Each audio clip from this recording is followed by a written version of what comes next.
Taiwan's premier rejects Xi's return to China call.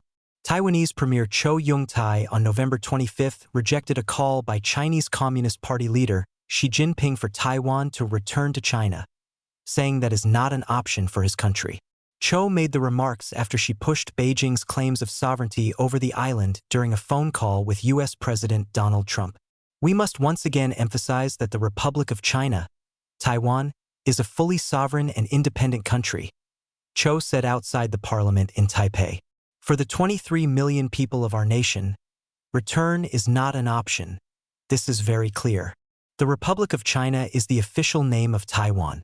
Under the Taiwanese system, the premier, who is appointed by the president, is in charge of day-to-day government, while defense and foreign relations generally fall within the president's purview." Trump spoke with Xi over the phone on November 24, 2 months after they met face-to-face in the South Korean city of Busan.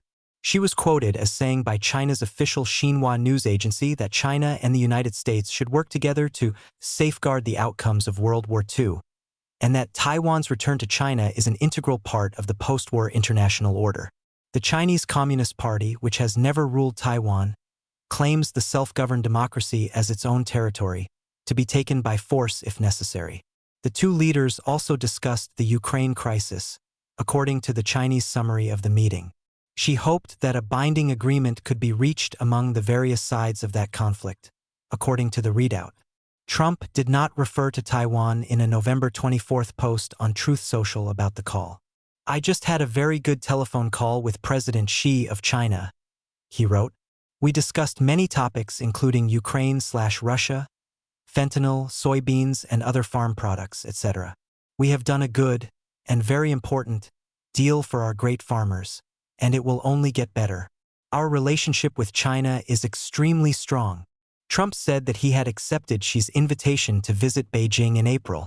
The Trump-Xi phone call came as the CCP increased economic and diplomatic pressure on Japan, following Japanese Prime Minister Sanai Takaichi's recent comments that a hypothetical Chinese attack on Taiwan could constitute an existential threat to Japan and would prompt a military response. In response to Takaichi's remarks, Beijing imposed a travel boycott on Japan. Tensions between Tokyo and Beijing deepened on November 23, when Japan's top defense official pledged to move forward with plans to deploy surface-to-air missiles to a military base near Taiwan. The deployment on Yonaguni Island, just 68 miles off Taiwan's east coast, would reduce the likelihood of armed attacks on Japan, Japanese Defense Minister Shinjiro Koizumi said, while touring the Japan Self-Defense Forces base on the island. After his phone call with Xi, Trump spoke to Takaichi on November 25. President Trump gave a brief explanation of the recent state of U.S.-China relations. Takaichi told reporters following the call, according to the Japan Times. Takaichi did not provide further details.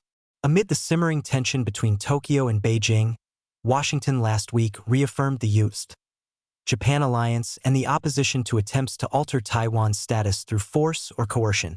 The U.S.-Japan alliance remains the cornerstone of peace and security in the Indo-Pacific, State Department spokesperson Tommy Pigott said in a November 20 statement. "We firmly oppose any unilateral attempts to change the status quo, including through force or coercion, in the Taiwan Strait, East China Sea, or South China Sea." Bill Pan, Dorothy Lee, and Reuters contributed to this report.